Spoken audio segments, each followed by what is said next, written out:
Oke, sip. Assalamualaikum warahmatullahi wabarakatuh. Thank you banget ke teman-teman Malo udah invite dan bikin suasana WFA ini tambah produktif dengan sesi-sesi seperti ini. Nggak tahu ini yang ikut tuh sebenarnya terlalu rajin atau gimana karena weekend terus lagi di rumah mungkin lagi mendung gitu kan. Jadi semangatnya keren banget. Tapi semoga nggak bosen di sesi terakhir ini. Terus selama sesi ini ini bakal bentar banget, bakal banyak yang mungkin yang ada di yang diskusinya nanti. Terus kalau ada beberapa pertanyaan yang bagus, gue mau nembak paket data Telkomsel. Siap. 50 giga. 50 Moderator giga boleh buat, nanya. Iya, moderator 50 giga buat kalau ada 2 orang yang bagus, 2 orang gue kasih, tapi kalau cuma 1 pertanyaan yang keren ya kita harus pilih. Nanti kita pilih di belakang ya, menemani WFH dengan paket Telkomsel. Tapi harus pakai yang pakai Telkomsel, yang pakai yang lain nggak bisa. Sorry banget. Ya. Harus plat merah, Mas ya. Iya, kita mulai aja. Ini bakal coba bahas beberapa hal. Kita bakal coba bahas 2 hal. Tadi sempatnya Pak Sandi udah sempat sharing mengenai beberapa hal mengenai visi, on brief. Tapi mungkin kita bakal coba demystify beberapa tipe funding di Indonesia, terutama gimana caranya untuk how to at least talk to the investors for the very first time lah. Sebelum akhirnya nanti kita ngomongin masalah pitch deck lah, masalah apa nanti itu kalau misalnya you get these things first done, nantinya lebih oke. Nah, kita lanjut.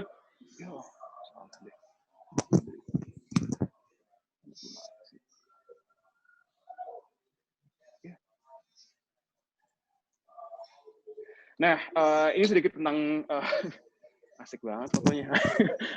Sekarang lagi surfing di Telkomsel as a head of strategic investment. Jadi sebenarnya Telkomsel sekarang punya venture capital unit. Kita actively invest di tech startup di Indonesia dan di beberapa negara. Jadi sebenarnya banyak yang bertanya mungkin ini bedanya sama MDI apa? Karena MDI juga sama investing dari Telkom Group. Nah sebenarnya kita representing Telkomsel karena sebenarnya Telkomsel merupakan anak perusahaan dari Telkom Group dan juga Singtel Group. Jadi sebenarnya beberapa company seperti MDI Ventures itu mereka fully focus on investing for financial gain. Instead Telkomsel melalui Telkomsel Mitra Inovasi kita invest khusus untuk gimana caranya kita nge-leverage Telkomsel punya network, resource dan aset untuk akhirnya bisa bantu teman-teman startup untuk akhirnya bisa tumbuh lebih cepat. Nah, sebenarnya Telkomsel sendiri juga banyak banget aktivitas di bagian startup enrichment dan funding, termasuk juga ada NextDev kalau teman-teman tahu sama Think. Nah, sekarang juga gue ada ada radio show namanya Startup Hour. Terus I think I've been in the industry for the past 5 years. Previously I joining Advana Venture Capital is a Silicon Valley VC dan akhirnya joining the Angel EQ Investment Network untuk akhirnya kita represent beberapa angel investor kayak MTech Group, terus ada Pak Erik, ada AirAsia Group, ada Mahaka Group, ada Saratoga Group dan lain-lain untuk akhirnya invest ke startup.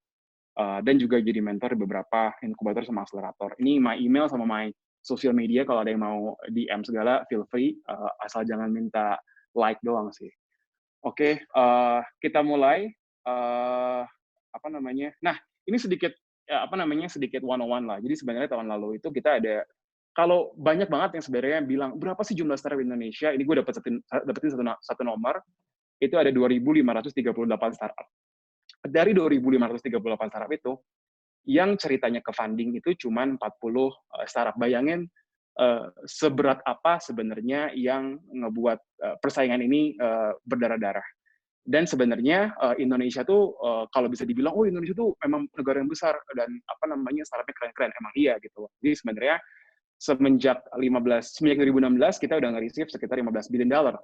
Itu kita nomor 2 di Asia Tenggara setelah Singapura. Dan total investasi yang masuk ke Indonesia nih, seperempat ini buat startup. Jadi sebenarnya kalau kita ngomongin masalah BKPM, kita ngomongin infrastruktur dari China, infrastruktur dari Rusia, infrastruktur dari Jepang. Nah, itu tuh sebenarnya kurang lebih angkanya nggak jauh-jauh beda lah sama investasi di startup di Indonesia. Dan sebenarnya satu hal yang bisa ngebuat gue khawatir juga sebenarnya angka-angka ini sebenarnya bagus untuk akhirnya kita jadiin sebagai objektif. Oh iya, kita harus bikin startup gara-gara kita harus di-funding. Tapi ini juga yang akhirnya ngebuat teman-teman, kebanyakan teman-teman startup yang baru mulai, tujuannya udah beda dari awal. Kayak, lu mau ngapain bikin startup? Oh, gue mau dapetin funding. Giliran dapat masalah dikit aja, bubar. Karena sebenarnya, when you actually come up with the idea to solve a problem, itu susah banget kalau misalnya disamain sama bikin startup buat jadi kaya gitu loh. Jadi sebenarnya, you have to redefining again your objective by building a startup lah. Nah, ini ada sedikit susah, saudara-saudara. Nah, satu pertanyaan yang jadi momok juga adalah, apakah perlu nggak sih setiap startup itu untuk fundraising? Ini bisa saling ini nggak sih ngejawab gitu? Nggak bisa ya. Nah, jawabannya sebenarnya nggak perlu. Nggak perlu semuanya orang nge-raising. Kalau misalnya you actually running a company with a good profit margin, lu berapa profit margin, lu gross margin lu berapa? Gue 80% lah. My market is so huge, gue jualan laku banget, gue udah nyaman lah. Gue nggak pengen ada someone else yang become my partner dan masuk ke company gue. Silahkan gitu loh, monggo. Banyak beberapa big company, even sebelum venture capital didirikan, itu company-company yang sekarang jadi top market cap itu nggak ada investornya di awal-awal gitu loh. Jadi jangan jadikan venture capital dan financial institution as the only priority and the only way to grow your startup gitu loh. Nah, tapi sebenarnya banyak juga orang-orang yang pengen fundraising gitu loh. Sebenarnya apa ininya alasannya gitu kan. Alasan yang pertama sebenarnya ambition. Nah, ambition ini orang-orang yang cari funding itu sebenarnya pengen karena global domination itu lebih cepat kalau misalnya kita dapetin funding gitu loh. Mas, kita pas pertama kali bikin kayak mungkin Habibie Garden kali ya, gue ambil contoh. Habibie Garden dibikin untuk jadi apa nih? Kita untuk memakmurkan petani di Indonesia dan di Asia Tenggara. Itu kalau misalnya mungkin nggak dapat funding dari venture capital, dari financial institution, mungkin ya akan butuh waktu lebih lama lah gitu loh. Karena sebenarnya actually untuk akhirnya cracking new business yang kayak di agriculture juga lumayan butuh funding yang sangat besar. Kedua sebenarnya growth. Ini growth funding itu bisa ngebuat enables you to conquer your market ahead of your competitor. Karena sebenarnya yang paling penting di zaman sekarang adalah gimana caranya kita bisa masuk ke satu market dan kita bisa cepat tumbuh di sana. Ini juga kenapa akhirnya orang-orang Indonesia suka banget sama startup-startup yang habis funding karena banyak ngasih promo. Nah, itu promo itu bagian dari growth gitu loh, untuk akhirnya ngebuat semua orang pakai lagi dan pakai lagi. Tapi yang paling penting, ini yang paling penting banget adalah advice. Nah, advice ini karena sebenarnya building a business can be lonely lah. Investor can be act as mentors, sparring partners, and helps. Waduh, susah deh kalau misalnya jadi founder nih, mau curhat ke siapa gitu loh. Curhat ke orang tua mikir kayak, papa bilang juga kamu nggak usah bikin startup, papa bilang kamu kerja aja, nggak bisa. Mau curhat ke pegawai gitu kan, atau ke tim, ntar dikira nih bosnya cupu banget, nggak punya visi. Gimana caranya gue bisa yakin di company ini kalau bos gue nggak yakin sama company-nya. Nah itu, jadi sebenarnya mentor tuh can act as your 911 lah kalau bahasa kerennya. Itu juga kenapa akhirnya sekarang beberapa startup, kalau misalnya kalian baca biografinya foundersnya Google, Alibaba, Amazon, Skype, Facebook, Twitter, Tesla, itu at the very first day when actually they're building their own startup, they actually really close to each other. Beberapa founder dari company ini adalah yang kayak tiba-tiba malam-malam telepon investornya, bro ini gimana. Dan akhirnya ini yang ngebuat kenapa invested by venture capital atau invested by startup, by company yang invest ke startup itu beda sama investor yang invest di bursa saham. Karena kita tuh deket banget sama yang namanya portofolio kita untuk akhirnya bisa ngebuat company-nya semakin maju lebih cepat. Nah, ini beberapa kondisi. Karena sebenarnya beberapa startup kayak, pokoknya kita mau funding langsung kayak Gojek. Mas, berapa cari duitnya? Saya mau nyari 1 triliun, Mas, karena saya pengen langsung tumbuh. Wah, nggak bisa, bro. Jadi sebenarnya funding startup itu kayak roket lah. Kalau misalnya kita sering lihat, gue suka banget lihat roket take off, lift off. Itu kayak, nah roket tuh kalau dilihat kan nyampe bulan atau nyampe stratosfer tuh kan nggak langsung satu roket kan. Itu ada roket dulu satu ke ke altitude berapa, nanti ke ada beberapa tingkatan lah. Sama aja kayak startup tuh kayak gitu. Jadi pas idea sama prototyping, actually biasanya friends and family yang akhirnya invest, atau misalnya someone else lah, kayak your boss atau angel investor dan lain-lain. Kedua, product market fit. Product market fit itu yang invest juga kita bilangnya seed. Kalau go to market itu series A. Kalau accelerate even further itu series B. Roll out lagi series C. Roll out further lagi series D, series E. Yang terakhir adalah harvest, karena sebenarnya harvest ini tempat di mana nanti seorang investor dapat mendapatkan hasil dari investasinya. Jadi sebenarnya kenapa venture capital, ditanya venture capital itu gimana sih? Nanti kita harus bayar mereka tiap bulan sama dividen ya? Enggak, karena venture capital itu bisnisnya adalah untuk dapatin multiple dari share yang diinvest awal-awal yang akhirnya bisa berkembang pada saat terakhir gitu loh. Jadi ini kalau kita lihat berita nih, kok iya startup ini dapetin series B investment, oh berarti mereka di tahap di mana mereka ngakselerasiin produk mereka ke market gitu loh. Dan banyak banget sekarang, Gojek udah series F, Tokopedia mungkin udah series E sekarang, banyak banget. Jadi ada beberapa startup yang nggak selesai nyari duitnya. Ini beberapa option. Nah, yang gue biruin itu sebenarnya yang belum bisa didapetin sama startup hari ini di Indonesia. Yang sekarang bisa adalah beberapa hal yang gue putihin termasuk inkubator. Nah, kita mulai dengan angels. Angels tuh bisa siapa aja sih? Angels tuh bisa ex-entrepreneurs, kayak orang-orang yang kayak foundernya startup yang udah kaya, yang unique, lu bisa deketin. High net individuals, konglomerat, company eksekutif, your bosses, mungkin kita lihat beberapa company Indonesia yang sukses itu bisa dijadiin your angel. Atau your immediate surroundings, your uncle, your mertua gitu loh. Karena sebenarnya mereka yang tahu kalian gitu loh. Kalian rajin, kalian malas, kalian punya etik yang kuat, itu yang tahu mereka, dan akhirnya mereka yang paling pertama bisa ngasih duit, yang sebenarnya banyak banget yang kejadian hari ini di mana om atau tantenya yang atau bapaknya even yang invest.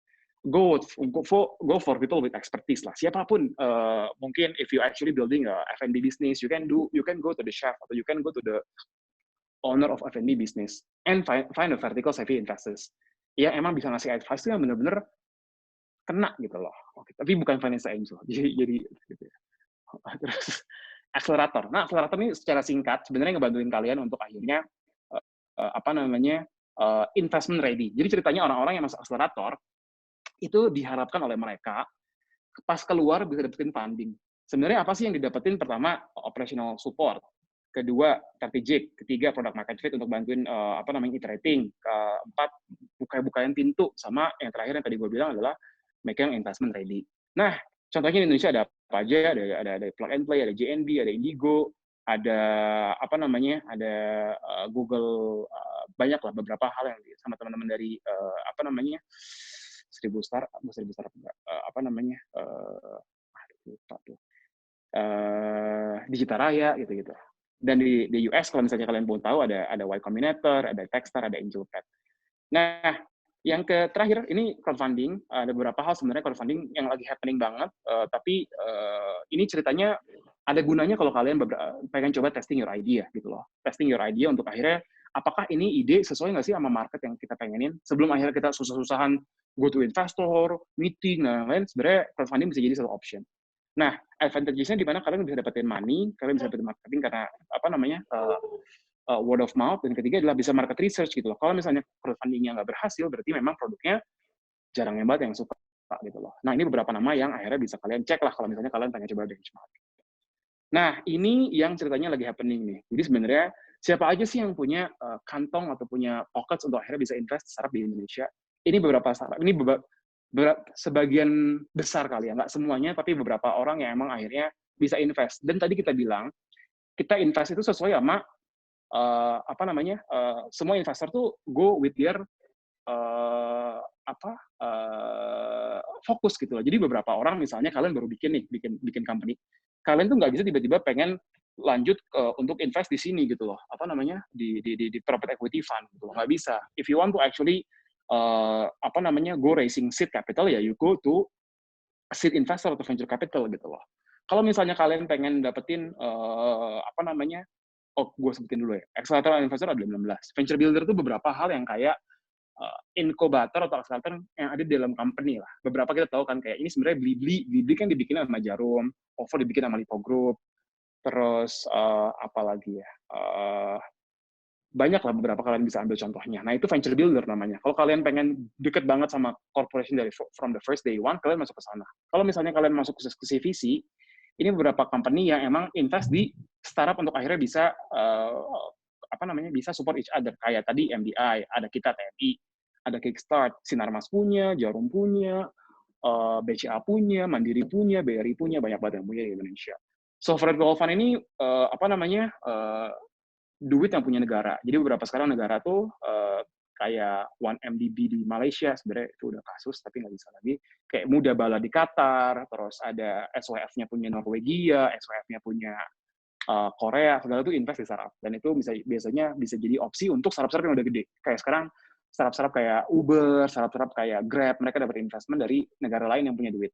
Yang ketiga, yang terakhir adalah private equity fund, yang sebenarnya investmentnya gede-gede banget. Itu namanya growth stage. Mereka invest lebih dari biasanya rata-rata 20 miliar ke atas. Kalau sih tadi biasanya 1,5 miliar ke bawah. Kalau series A atau venture fund, series A, series B itu biasanya investment-nya 1,5 miliar sampai 20 miliar. Nah, ini yang lumayan tadi udah selesai yang pertama, kita yang kedua. Ntar gue nyalain lampu agak gelap.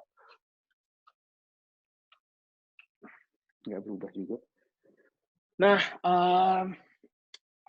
talking to investors. Karena talking investor ini jadi satu hal yang lumayan penting karena banyak banget orang yang pertama kali kita ajak ngobrol itu udah salah pertama kali, dan akhirnya kalau udah salah pertama kali, gimana caranya bisa ngebuat investor itu bisa put more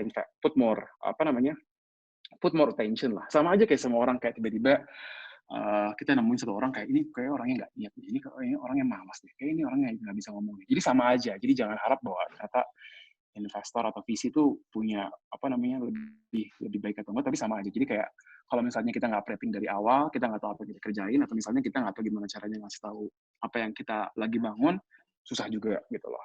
Nah, talking to investors, ini yang biasanya suka jadi problem. Jadi semua orang tuh pasti tanya gitu loh, yang kayak ini juga yang terkenal sih. Mau jadi apa mas? Saya pengen jadi unicorn.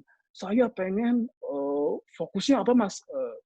Kita pengen menjadi startup yang bisa menjual produk di seluruh Indonesia dan dunia gitu. Pokoknya angka-angka $1 billion tuh orang-orang tuh paling seneng banget gitu loh, ngomong besar gitu loh. Tapi sebenarnya yang investor mau atau yang orang-orang paling suka atau yang sebenarnya para angel investor dan semuanya orang paling suka adalah sebenarnya tadi sebelum ke sana itu tuh dari semua orang ngobrol kayak gitu tuh nggak ada yang namanya care gitu loh. Jadi yang care tuh nggak ada gitu loh. Pas kalian berapi-api, belum punya apa-apa, atau baru mulai, tapi udah ngomong visi dan lain-lain tuh, yang care tuh jarang gitu loh.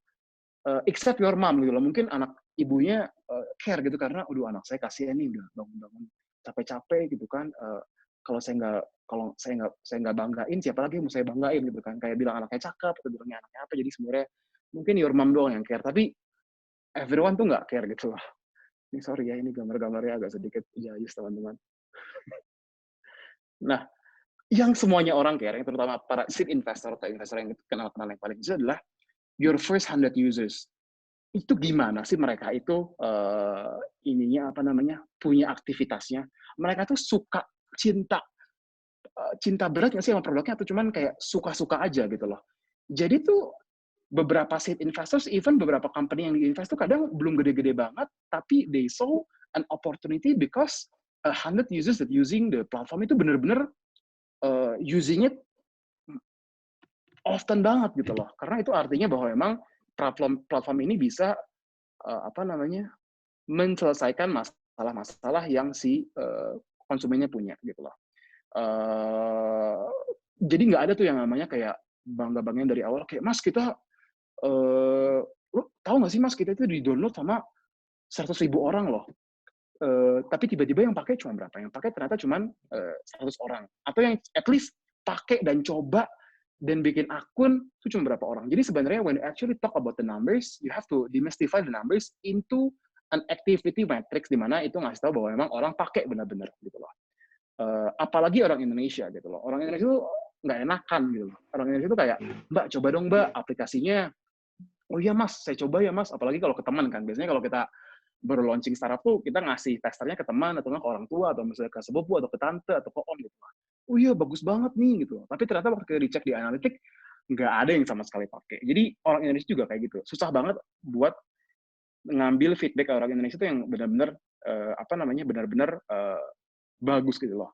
Kita nanya feedback mengenai produk kita ke om atau ke tante kita atau ke ibu kita tuh sama aja kayak minta komen mereka ngomenin muka bayi orang gitu loh. Kita ngomenin muka bayi orang tuh kan nggak enak kan, kayak oh ini anaknya lucu tapi kok pipinya agak kurus ya gitu. Jadi sebenarnya atau agak tembem ya. Ngasih tahu feedback mengenai produk orang tuh sama orang Indonesia tuh nggak enakan gitu loh. Jadi susah banget untuk akhirnya cari user yang benar-benar bisa ngasih feedback. Nah, jadi sebenarnya clear idea about what you are building, what you are serve, and what actually you wanna become itu is a foundation for pitching. Pitching tuh sebenarnya gunanya apa sih? Pitching tuh gunanya apa? Pitching tuh gunanya gini. Pitching itu kalian ini deh. Pertama kali kalian pakai Zoom atau kalian pakai Facebook atau kalian pakai Instagram atau kalian pakai Gojek, mungkin Gojek enggak ya. Mungkin beberapa company yang kalian pakai tuh sekarang jadi suka banget itu, gue yakin mungkin 95% atau 99% itu kalian nggak dapet yang namanya iklan dari mereka. Kalian tuh dikasih tahu sama seseorang yang udah pakai dan suka banget dan akhirnya ngasih tahu kalian. Nah, itu yang namanya pitching. Clear idea about growth, about your company yang sebenarnya gampang orang kasih tahu ke orang lain gitu loh. Sama kayak gambar ini gitu loh. Biasanya tuh orang nyaranin pakai produk punya orang tuh biasanya lewat hal-hal yang simple banget, kayak kita ngasih temen lewat pas lagi makan, bro lu coba dong, lu pasti suka banget. Nah itu yang namanya clear pitch, di mana semua orang akhirnya bisa mereplikasi apa yang sebenarnya kita omongin gitu loh. Nah pitching to investor itu sama aja, karena sebenarnya akhirnya kita coba ngejual mimpi kita, goal kita, ide kita, hipotesis kita ke mereka gitu loh. Dan juga lead with what, jadi langsung produknya apa, nggak not why gitu loh. Biasanya kita orang Indonesia ini biasanya apalagi yang suka ikut gara-gara kita kebanyakan lihat lomba-lomba Indonesian Idol gitu ya. Sebelum ngomong produknya apa tuh udah cerita 30 detik. Kita itu datang dari kampung, kita pengen membantu orang-orang yang sebenarnya saya melihat ini gara-gara saya melihat ibu saya susah.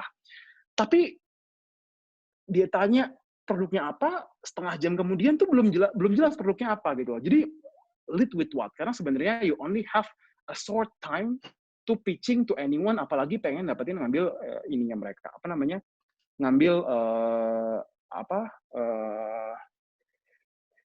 perhatiannya mereka. Dan pitching itu nggak cuma buat kita ya. Pitching itu nggak cuma buat investor, pitching itu buat semua orang. Pitching itu jadi hal penting di mana kita bisa dapetin calon co-founder terbaik. Kalau kita nggak bisa pitching, kalau kita nggak bisa jual ide kita nggak bisa jual visi kita nggak bakal dapetin founder terbaik yang bakal menjadi teman kita ke depannya gitu loh. Bayangin ya, rata-rata usia startup yang sukses di Indonesia, ceritanya sukses itu kita hitung dari seberapa cepat mereka IPO atau seberapa cepat mereka diakuisisi gitu loh. Itu tuh rata-rata usianya tuh 8-10 tahun. Jadi bayangin kalau kalian nggak bisa pitching dan dapetin founder terbaik, itu kalian bakal stuck sama co-founder kalian atau sama tim kalian yang paling inti itu 8-10 tahun. Gitu. Bayangin. Sedih nggak sih kalau stuck sama orang-orang yang nggak baik? Kedua sama investor tentu saja. Ketiga sama user gitu loh. Kalau misalnya kalian nggak bisa pitching bagus, gimana caranya kalian bisa menyampaikan ide kalian ke users? Keempat ke employee untuk akhirnya bangun visi dan lain. Kelima dan ke shareholders. Nah, ini sebenarnya tips-tipsnya ada 4 yang kita mau ngomongin. Pertama, 30 second pitch. Itu buat orang-orang yang kita kayak, ini kayak gimana caranya kita pitching ke orang-orang, pitching pas ditanya kita kayak, Mas kerja di mana? Atau Mas lagi bangun apa? Nah, pakai ini. Ini kayak magic gitu loh. Kayak lu nafas sama ini gitu loh. Ditanya misalnya, Mas Tanzir lagi bangun bank.com ya, itu apa sih? Nah, ini yang gue jawabin itu nanti 30 detik. 2-minute pitch itu buat orang-orang yang lebih serius, kayak calon co-founder, calon investor, calon klien, dan lain-lain. Dan ketiga kita bakal ngomongin sedikit soal apa namanya, soal when to fundraise, karena banyak orang yang nggak tahu sebenarnya kapan mau fundraising nih. Habis duit tapi nggak bisa, banyak duit tapi akhirnya nggak mau. Yang keempat adalah how to set up investor meeting. Ini gue lihat kan, ini gue cuma 30 detik sama 2 menit pitch. It's enough gitu loh. Jadi kita nggak usah ngomongin soal latihan, kita gimana caranya pitching 30 menit atau 60 menit. Nggak ada yang namanya kayak gitu. That kind of things is happen after you cracking the first step, yaitu adalah getting the investors attention and akhirnya ngebuat mereka pengen meeting ke apa namanya next step gitu loh. Jadi nggak ada tuh yang namanya 10 menit pitch, yang lain-lain ini yang namanya benar-benar that's only these 2 things yang you need gitu loh. Nah, sebenarnya kita ngomong apa sih di 30 second pitch? Kita ngomong what does your company do? Nah, 30 second pitch ini nggak banyak-banyak ya, cuma 3 sampai 4 sentences. Bener-bener kalau kalian nggak bisa apa namanya, nggak bisa, ini tuh bener-bener dibikin gitu loh, yang kayak di teks, dipikirin, dicoba dilatih ngomong depan kaca, dan bener-bener kayak kata-kata terbaik yang pernah kalian buat gitu loh. Pertama, what does your company do? It's a simple thing. Apa yang dikerjain? Nggak usah pakai jargon-jargon yang lumayan heboh gitu loh. Yang kayak, Mas lagi ngapain? Pokoknya kita bikin blockchain teknologi yang support AI untuk machine learning. Waduh, itu ngapain Mas? Pokoknya canggih. Kita nggak pernah tahu kan. Dia ngomong kayak gitu aja kita nggak ngerti apa gitu loh. Jadi sebenarnya ada satu hal yang mungkin teman-teman juga udah tahu. Yang kita bilang itu namanya mom test. Jadi kalau kalian, even your mom, papa kalian, nenek kalian tuh nggak ngerti kalian ngapain, itu berarti your pitch itu belum clear gitu loh. Dan juga jangan expect investor atau VC atau klien tuh tahu apa sebenarnya yang kalian omongin. Jadi expect nothing about anyone. Kedua, how big is the market? Ini penting banget karena sebenarnya this is become the first checkpoint di mana kita bisa lihat bahwa company ini bisa punya potensi yang gede banget gitu. Misalnya kita coba ambil contoh Airbnb gitu ya. Airbnb tuh coba beberapa market yang mereka bisa tahu. Berapa sih online hotel market bisnis di dunia? Berapa sih vacational rental market gitu loh. Jadi sebenarnya ini hal yang paling penting dan kalian harus tahu. It need to be $1 billion market karena sebenarnya it's a good thing. Tapi kalau misalnya company-nya marketnya masih kecil, at least you know that actually compounding growth is actually higher lah, 20 to 30% a year gitu loh, yang emang akhirnya ngebuat company ini bisa tinggi banget. Dan gampang banget, kalian tinggal research lah, 1 sampai 3 jam googling berapa sih jumlah total your market di internet, di Google atau misalnya apapun. Ketiga, how much traction do you have? Ini jelas banget. How much users that you have? How much revenue that you got? How much active merchant that you got gitu. Jelas banget. Jadi nggak usah muter-muter kalian ngasih tahu. Tapi takut diambil sama orang lain, kalau orang tahu atau kompetitor tahu, nggak bakal bisa karena sebenarnya mereka juga nggak punya apa yang kalian jadiin sebagai secret sauce of the company. That's it, 30 seconds. Penting banget. Ini jadi dilatih, benar-benar bikin 3-4 sentences, dilatih, benar-benar ini kalau ke networking, ngomong sama orang pertama kali, this is your formula, this is your spell, gitu loh. Untuk akhirnya ngasih tahu. Nah, ada lagi yang namanya 2-minute pitch. Ini buat orang-orang yang tadi kita bilang lebih serius. Kayak calon investor, calon mertua enggak. Calon strategic client, calon co-founder, calon tim gitu loh. Pertama 2-minute pitch. Kedua, the first 30 second pitch. Kedua itu unique insight. Unique insight itu orang-orang bilangnya kayak biasanya competitive advantage atau secret sauce. Itu yang biasanya kita tahu. Nah, ini tuh jadi unique insight tuh benar-benar unik gitu loh. Yang sebenarnya big company, big competitor atau other guys that actually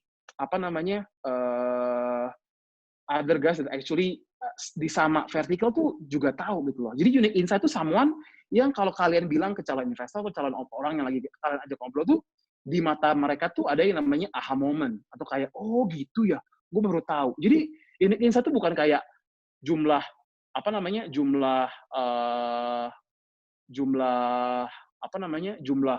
pengguna internet atau jumlah pengguna mobile users, enggak. Is this something that you need yang sebenarnya orang lain nggak tahu dan kalian tahu, dan ini bakal jadi secret sauce kalian. Yang ketiga, how you make money itu benar-benar jelas gitu loh. Bisnis modelnya apa? Apakah kalian dari advertising? Apakah kalian dari take a cut of the transaction?